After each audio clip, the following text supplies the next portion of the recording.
Thank you, Corey, and thank you to the Georgia Chamber for inviting me. Let's see, I'm going to go ahead and get my slide started here. So it's always good to be, particularly in the state of Georgia. I've been in about 27 different states over the past 5 years, and once I get north of Tennessee and west of Mississippi, it requires subtitles for me. So I realize here in the Coca-Cola building that not everybody sounds like they fell off the turnip wagon like I do, but it's still good to be in Georgia talking about what I'm very proud to say is what everybody wants to be like when I'm in other states talking about the power sector. And that's what I do. I work in the electric power sector. Power in Georgia in the 21st century, this is strictly going to be about electricity for the most part and about resource diversity. I don't need to tell any of you what we're not only dealing with as far as resource constraints, but we have some policy issues that we're discussing in the state of Georgia and in the U.S., and they have the potential to reorient our industrial economy entirely, particularly our power sector. So what I'm going to cover, and I'm going to start with this slide, which I'm going to bring in 3 different times. I'll bring it in here to kind of, my bottom line up front. I'll hit it in the center, and then we'll close with this slide as well. But Georgia, only state in the country, offsetting a reduction in baseload coal with dispatchable natural gas, baseload nuclear, and renewables. We're also reducing carbon. We're keeping rates below the national average, and we're keeping them below those of other top GDP states, and we're attracting new industry.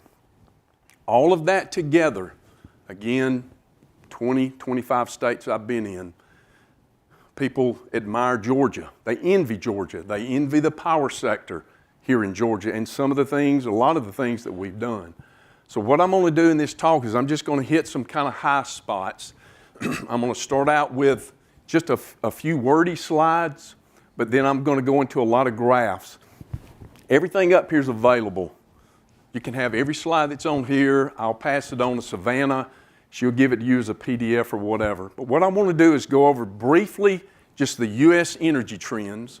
Then I'm going to drop down into and look at Georgia relative to the U.S. and other GDP states. We're going to talk about resource diversity.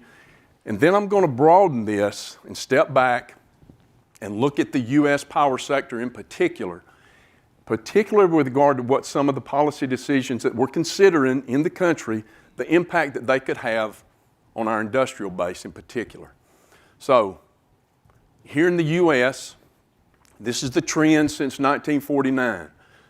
We can see right now in 2023, the U.S. is sitting on about 82.5% fossil fuels. Now this slide here is all energy in the U.S. Transportation, electricity, and heat. And that's what we use it for, one of those 3 sectors. What you'll notice is from post-World War II up to about 2007, 8, and 9, it was always about resource diversity. When we unlocked an energy resource, we added it. And with that came technology. It wasn't just a resource, but all the appending technologies that came with it. And our industrial base starts growing, expanding deeper, wider, broader, more flexible. But you can see in about 2009, this is on the backside of fracking technology coming into being economically accessible. We are starting to see a decrease in coal, an increase in natural gas.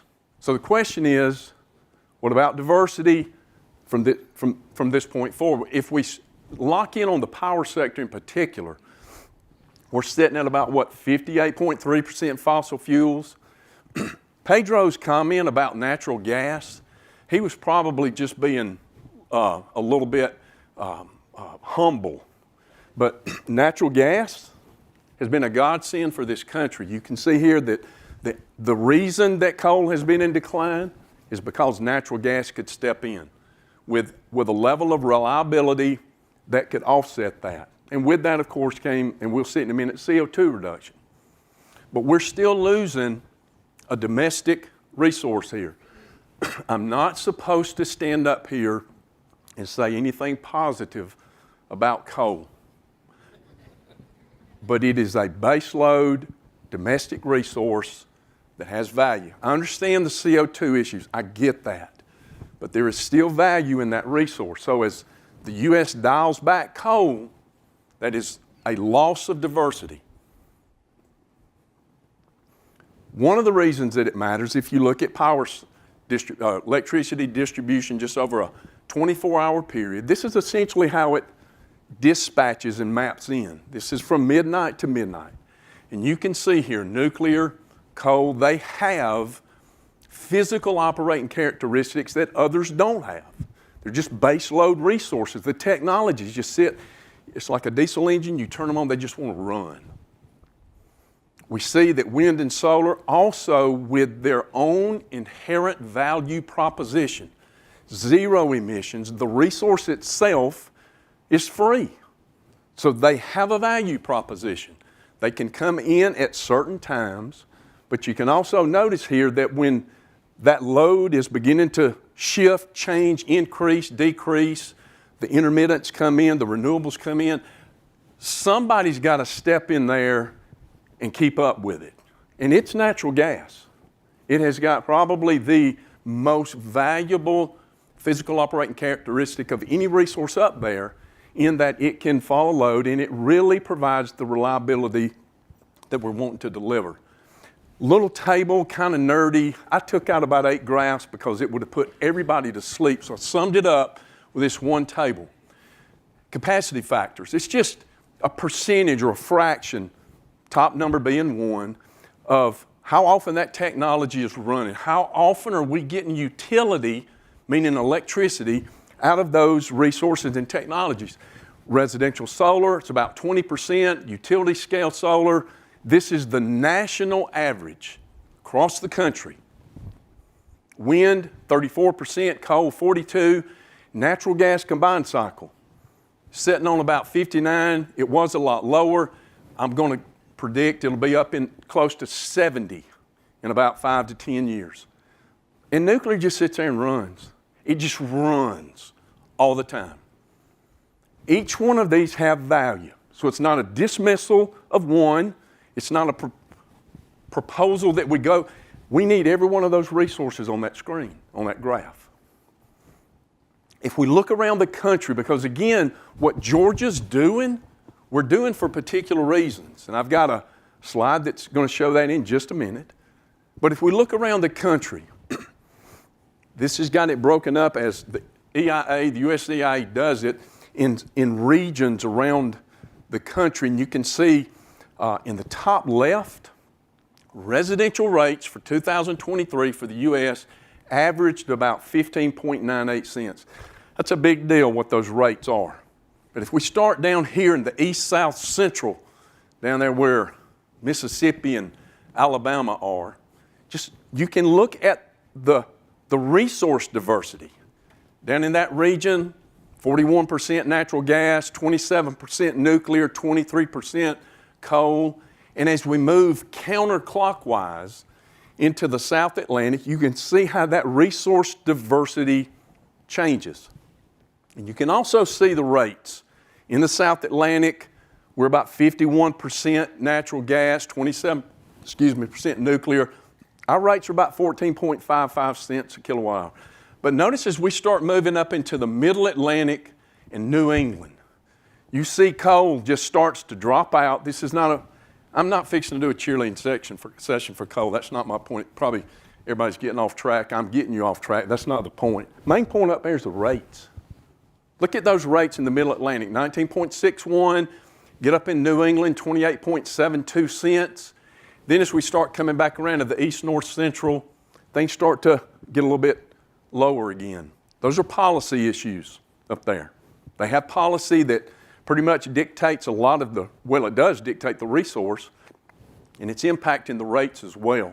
You'll notice that in the west, north, central, a lot of coal, a lot of wind. It's 36.5% wind because they got a bunch of it. And I've been out in Iowa, North Dakota, South Dakota, and they got a lot of wind turbines out there. But then once you get out into the Pacific, California, it's 21.6. That's a high rate for electricity. Regulated markets. Seems like a little bit of a step function change. But Georgia, vertically integrated, regulated power market. A lot of the states I speak in are deregulated markets, meaning they've broken up generation, transmission, and distribution, and they have just essentially submitted their entire power sector to chase one thing and one thing only, rates, marginal cost, cheapest thing on the market. The regulated markets where it's vertically integrated, like it is in Georgia, priority number one is reliability, trying to keep the rates low, and we're doing that. Here, since 2001, this is the trend for regulated markets in the country, for each state with regulated markets. I've got the U.S. in the red dotted line, and Georgia is the black dotted line. We've been below the national average ever since. One thing to notice here is how that green line's Vermont. You have to kind of say it because you don't know who that is, but it's Vermont. And they're not sure what they want to be just yet, but this is their trend line. Notice how tight those rates are. Not a lot of scatter. If we shift this, and I'm going to keep the y-axis because I'm a nerd engineer, the y-axis is going to be the same way for deregulated markets. Most of the rates are higher. These markets were set up, they were deregulated to chase marginal profits, marginal costs, cheapest rates, and they just haven't returned it. It hasn't happened. Also notice the scatter. Very stochastic. A lot of volatility in those markets. If we look at where the solar and wind resources are, we really down here in Georgia, 75% of all solar in the U.S. in 2023 came from those 8 states, and Georgia's number 6. That is calculated policy, strategic, moving forward in a resource that we need to use more and more and more, but we're not doing it with some step function change that is going to have some consequences we may not want to deal with. It's a very calculated, strategic policy approach. Now let's look at Georgia relative to other GDPs in the country, because we are, and Pedro mentioned it, or maybe Chris mentioned it, we are competing for industries to come here. We want industries to come to Georgia. We are looking for what every state looks for and what every country in the world looks for, competitive advantage. We want to tell them that we can give them something that other states can't. So this is Georgia's total energy, just like with the U.S., this is everything. Transportation, electricity, and heat. 2022, you can see the trend, but really, let's focus on the power sector here. 2023, for the state of Georgia, natural gas is almost 47%. Nuclear is about 28.5%. And you see the decline in coal. You see the uptick in natural gas. Our rates in 2023, 13.73. That's 2 cents below the national average. A little parenthetical there, it went down 0.07 cents since 2022. Again, there's considerations here for, do we preserve that coal base load or not? Because as we lose it, diversity again, we're losing base load, we're losing diversity. This is what's going to happen, and you can see just a little bit of an uptick there in nuclear. It went up last year. It's going to go up more. I understand the issues around Vogtle. I understand the costs. I get all of that. I didn't do anything. I actually didn't pull a screwdriver over there at all. But you know, this is a Georgia thing. So we built those reactors. And this is really hard to get this point across. We didn't build those reactors for me. I'll get hopefully I'll get 20 years use out of it. But we built those for my children and grandchildren. Nuclear power is just not one of those near-term, short-term, marginal costs. It is a strategic asset, and you've heard it. It's going to outlive probably everybody in this room. But we are building those things for future generations and future industry to come in. So while I wish it had cost less, I wish it had only cost us $100. Every other state in the country in a small room says, I wish we had them 2 reactors out here. And they don't even gripe about the money. Just wish we had those 2 reactors. If we get enough of these reactors being built in the U.S. and get a book of business, you're all business people. You know how it works. Up the learning curve, down the cost curve. And that's what the country needs to be looking towards. This is where we are capacity-wise in the state.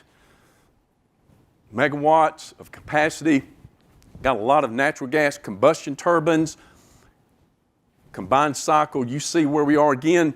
This is diversity, not just in the resource, but in the technologies. When you have this, and all of us understand it, you've got flexibility. If you look over there on the resource bin and you got 9 options, you feel pretty good about that. But if you look over there and you got 2, it's not real encouraging. And it's also not going to stand up the kind of reliability that we're accustomed to and that we expect out of this power sector. So here are the other 7 states. And I've got up here in the parentheticals, I'm just going to show you their trends along with their rates in that same little blue box. Florida, regulated state. That's the last of the 8 states. Only Georgia and Florida are regulated markets. Florida's rates went up 1.34 cents last year, and I have spent a lot of time in the state of Florida, and they are very concerned about that resource diversity right there. If you're an engineer and you are dependent on a flow resource, which is natural gas, which I love and we need more of, however, a flow resource that's dominating a just-in-time product like electricity, little concern there. 75.8% dependency on natural gas. As much as I may love natural gas, I don't want to be too dependent on one resource, which we in Georgia are not like. And Florida's concerned about that. If we look at New York, a deregulated state, their rates are 22.25 cents a kilowatt hour. They went up 0.17 cents last year. Notice Indian Point 2 and Indian Point 3, they shut down 2 reactors in the state of New York and immediately backfilled with natural gas. It's just, there's no way to get around that. When you shut down something as reliable as baseload nuclear, you're going to have to backfill it with something quickly, and that quick response is natural gas. And their carbon emissions have increased. If we look at Illinois rates are pretty good. They went up a little bit last year. Heavily dependent, they're the biggest nuclear producer in the country. Again, their coal is on decline. Their natural gas is not where ours is, but they've got a lot of nuclear. They also have a lot of policy issues in the state of Illinois. Pennsylvania, again, this is almost rinse and repeat. Coal's down, natural gas is up. Nuclear for these states is either flat or declining. They shut down 3 Mile Island, and you can see an immediate uptick in natural gas in Pennsylvania. Ohio, they've really had some problems with nuclear out there. Their rates, pretty good, went up 1.61 cents. Not much diversity there. Don't see very much renewables in Ohio.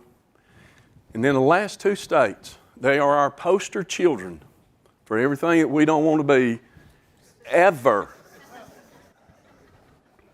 Texas. And for what it's worth, I love Texas. I think a lot like them in certain things other than football and the power sector. And they've had pretty good rates over the years, Texas has. But they have had some serious reliability issues that I don't even need to remind you of. Texas is one of those, it is the only state up until, if you look at that natural gas, sudden uptick this past year in natural gas. Before that, they were the only state in the country that was shutting down or dialing back coal. Natural gas was declining, and they were backfilling that with wind and solar. Only state in the country. Now, this is not pointing the finger at renewables being the problem. In fact, I'll contend that Texas had those reliability issues. It was spread across every one of them because nobody was in charge of reliability in the state of Georgia. When they deregulated that market, everybody started chasing cost. And there was no great and powerful Oz saying, you will be in charge of reliability. So nobody wanted to incur the costs of maintenance, which leads to reliability. What saved Texas back then was that they had sufficient diversity so that when they did lose plants, something else could kick in. It wasn't that they were too dependent on one or the other. Fortunately, at the time, they had a sufficient resource diversity, but they still fall into the NERC Summer Reliability Report as going to have problems. And then there's, this is Chris, I come back and talk about this one slide in a future 1-hour session. Just talk about that one graph. 28.92 cents. They have not recovered. They are not at low rates. They import almost 30% of their electricity, and they're as unreliable a power grid as we got in the country. Now, if we look at our rates relative to those states, because again, rates matter. Georgia is not chasing only rates. We're chasing reliability and affordability and low carbon. That's what we're trying to get to, but there's priorities here. You can see Georgia here, the red dotted line. The red is for the state and the university. The U.S. is in black, so it's red and black. So we know, we've got them all beat on rates. All the other GDPs, we are lower. We're doing it responsibly. If we look at CO2 emissions, our power sector in Georgia is at 1977 levels. It doesn't even show up on the graph because I don't have the data. We're at about 33% of state CO2, 0.8% of U.S., and 0.1% of global CO2. That's good. Now, if we want to normalize this, and this is my last CO2 graph and last state comparison graph. Instead of just looking at absolute CO2 emissions, let's normalize this to GDP. That is, for every dollar of GDP that the state generates, what is the carbon footprint for that? So this is CO2 per million 2012 dollars. For 2023, Georgia's red, again, the U.S., we are still below the national average. And the only ones below us here, I think, right up there is what? Texas and New York and California. But notice New York and California. If they're going to talk about, and they do, they're going to brag on, and it's something to brag on, CO2 emissions per GDP. But notice how flat this is. Georgia is still declining. We've still got some runway. Texas and California have squeezed out just about all the CO2 they can without wrecking their economies. We also, in Georgia, are attracting industry. California is not attracting industry. This is still something that Georgia can continue to improve on, but it's also something that Georgia needs to brag about more. So I said I was going to come back. So why is Georgia able to do what's on that screen up there? CO2 emissions, reliability, cost, price, attract industry. Here's my summary slide. This ain't my last slide, though. You have to suffer through another 15 minutes. This is only my interim summary slide. We have a core competitive advantage here in the state of Georgia. It is our power sector. Vertically integrated, regulated market structure. Reliability is prioritized. Long-term integrated resource plan. Deregulated markets don't have necessarily, inherently, naturally, the capacity to look 20 years down the road. We not only have that capacity, we are mandated to do that. So we regulate electricity as a necessity, not just a market commodity. And that's a point that we try to get across in my research group. Electricity is not like apples and shoes and tires and cars. It is a necessity that is not just going to work on the market the way other things do. It's just a different beast. We have a clear-eyed understanding in our power sector, and our PSC, and our state legislature, that primary energy resource diversities, that brings unique value proposition. I have talked with enough folks in the power sector. I'm not teaching them anything, but it's clear in the conversation that resource diversity matters. It underpins reliability. And just there is a shared vision, and this is probably one of the more underrated benefits to the state of Georgia. And again, I've been in a lot of states. Georgia Power, Oglethorpe Power, the co-ops, the MEAGs, they're on the same page. They compete over certain loads. I get that. But when it comes to reliability, energy reliability and grid security in Georgia is a team sport. We don't undercut each other on those things. This teamwork on reliability, big deal. Now, I'm going to back this up to the U.S. and maybe, hopefully, kind of point out some of the things that we're looking at the university as concerns. Because the question is, we would like to continue in Georgia that trend. This is not the entire industrial base, but it is some that I picked out. You see it. Mining, rail and shipping. I have to make sure I'm in Georgia. I can say cement production. When I go out west, I have to say cement. Even though I still think that's a verb, cement. Iron and steel forging, chemical production, ag. When you look at that industrial base, what you see is you see muscle, strong, high heating value energy. You see flames, you see combustion. And that industrial base is the foundation of our country's national security. And Georgia has a role in that. Every one of the 50 states has a role in that. The federal government doesn't have its own industrial base. It is the collective 50 industrial bases around the country. Right in the center of this, our defense industrial base and our power grid. I'll contend that our defense industrial base is kind of our outward-looking national security. But our power grid, our energy sectors in general, but our power grid in particular, is kind of our domestic anchor for national security. Piddle around with it too much, those other appending, they don't work as well. So I'm going to work from that platform. We've had two policy or executive orders that have come over the past 3 or 4 years. That is, President Biden, executive order, put the climate crisis at the center of U.S. foreign policy and national security. That elevates this now to a strategic issue.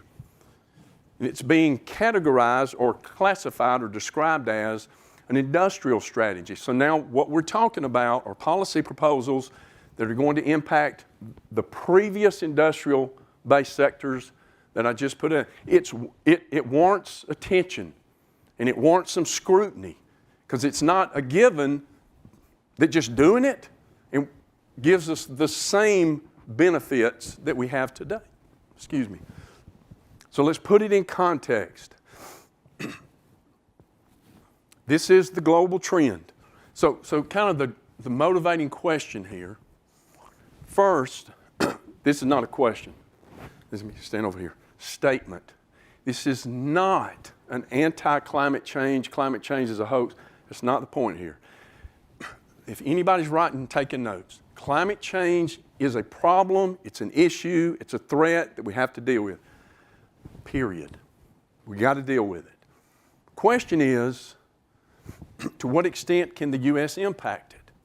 And if we do dial back or, extreme case, decarbonize our grid, what do we get for that, climate-wise? And can we stand up that industrial base? So, world energy consumption in 2023, all energy, about 81.5% fossil fuels. You see the trends there. They are not going down. Fossil fuels are increasing. They're not going down. The headlines may say they are, but it may do that for a month, but it's not going down. If we look at the power sector for the world, 60% fossil fuels, and you see the house up there. It's coal. It's affordable, cheap, reliable, affordable, cheap, reliable. It works. If we look at where it's happening, it's in the Asia-Pacific region. Not a complaint. This is not a complaint. We should not be looking at the Asia-Pacific region saying it's y'all's fault. That's where half the world lives. They consume half of the energy that is consumed in the world, and it's where 35% of global GDP is in that region. That's how economies develop. That's how economies start. We're talking about energy transitions. They're talking about energy traction. They're trying to industrialize their economy.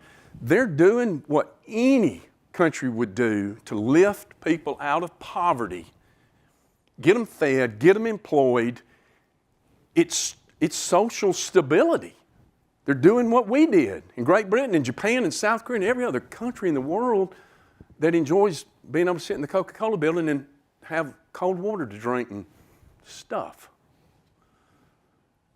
We look at CO2 emissions. One little typo on this screen. I'll fix it. This is not a number. If we look at global CO2 emissions for the last 24 years, from 2000 to 2023, the typo is in the little box. I've got 2000 to 2022 change. It should be to 2000 to 2023. Literally, that data dropped last Thursday, and I made Savannah wait for the slides because I spent all day, and I made that one typo. Dang. This is where CO2 emissions are. Again, this is not a complaint. It is just a reality of what countries have to do. Most of the CO2 emissions since 2000 have come from China. There's a whole bunch of people in China, and they have economized, industrialized at the fastest rate in human history. Revving up the motor there is India. They want to do the same thing. And then you got the rest of the Asia-Pacific countries. So that entire region, I don't want to say is responsible for CO2. It's just that's where it's coming from. Only the U.S. and Europe, the old economies, are the ones putting downward pressure on CO2 emissions. If we look at U.S. CO2 emissions, total energy is red. The black line is the power sector. Right now, totally we're 1987 levels, and as I pointed out earlier, the U.S. is at 1977 levels. And right now, U.S. power sector is about 3.8% of the global CO2 total. So if we just snapped our fingers and we took the U.S. CO2 emissions off the table overnight, just sucked it all out of the economy, and we're operating everything off of either zero carbon or we are managing the carbon emissions, whatever it is, we're not emitting carbon. The bottom blue line is the line I showed you earlier for the U.S. The black line is the global trend I showed you earlier. The dotted line is subtracting blue from black, and you get dotted blue. And what that does is it sets global emissions with the U.S. off the table at about 2010 levels. Now, if climate change was an issue in 2010 with the U.S., it will be an issue in 2023 without the U.S. But the U.S. will not have, perhaps, those fossil fuels that are standing up its industrial base. And we don't know what that space is necessarily like. So, ramping down, we have to look at this relative to our position in the world. What we do to our power sector, what we do that impacts our energy sector, it will impact our industrial base directly. And impacting that industrial base directly we are looking at it, and I think it has to be analyzed relative to what our competitors, and our chief competitors are China and Russia right now, strategic. It's in President Biden's national security strategy. The People's Republic of China is the only country with the economic, diplomatic, military, and technological power to reshape the world order. They're the only one that can do it. Preserving our competitive advantage strategy, just the one thing I want to note, this came out in October of 2020, Russia and China, it's underlined, fusing their national capabilities, fusing their full array of national instruments of power. They are looking at their industrial base, not as a capitalist, profit-motivated, improving society, improving quality of life. They're looking at those as instruments of power to achieve their geopolitical objectives. They're making no secret about it. So China's strategy in particular, the CCP here is taking state-owned enterprises, which we don't do here, and their military civil fusion, which means any technology in China that is innovated, developed, revolutionized, it goes straight to the CCP, it goes straight to the military. They will use it there first. If they can generate capitalist production out of it, they'll do it, but it is going to their State Department. So here's China's tack. They are doubling down on oil and gas with Russia. They're not backing off. Again, keep in mind, U.S. policy focused on decarbonization. China, more oil and gas with Russia. They are also in the Middle East developing long-term arrangements with Middle East oil and gas producing countries to sustain their civil military fusion. If we look at coal plants in China, two graphs, the bigger one, orange, 52.9% of existing coal plants are in China, 66.7% of coal plants under construction are in China. The red inserted is what they've been doing. That is not a case for they're building it, we should build it. That's not the point. The point is they are not moving away from reliable, high heating value, energy intense domestic resources. They're not moving away from it. And if they say they're doing it, they're just lying. They're not. This is reactors connected to the grid from 60 to 99. This is what we spent a lot of time on in my group. The U.S. dominated it. 130 reactors connected to the grid from 60 to 99. If we move forward 2000 to present, we're not there. We no longer occupy the commanding heights of nuclear technology in this world. We don't have it. China and Russia do. They dominate it. Russia actually is the number one deployer with other countries of nuclear technology. We're not doing it. But China is really ramping this up. In fact, since 2000, of 170 reactors either connected to the grid or under construction, 114 are Chinese or Russian. What we're doing in the U.S., busy table, we have retired 13 reactors since 2013. 22 other reactors have been under threat of premature closure, and most of those are in deregulated markets because they can't outcompete near-term gas prices and near-term renewables. So they're under threat. China is also decades ahead of us on rare earths and metals that stand up the renewable industry. They're just ahead of us. We kind of went to sleep. We trusted them. We thought they were going to, jump in and roast marshmallows and be democratic, and it just didn't happen. But they're way ahead of us on this.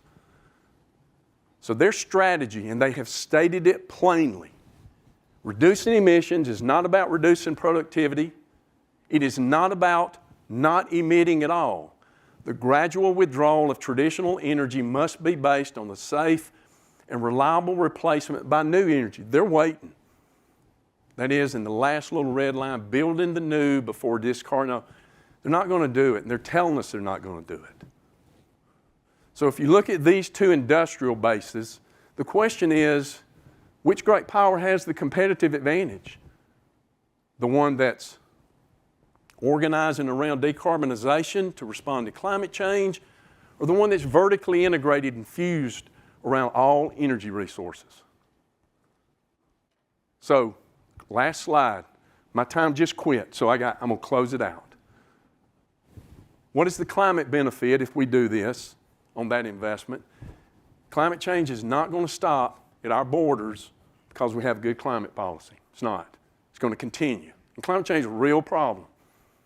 And number two, will we be a stronger country, greater power, stronger industrial base as China and Russia expand in their industrial base, more flexibility, more resources, more technology?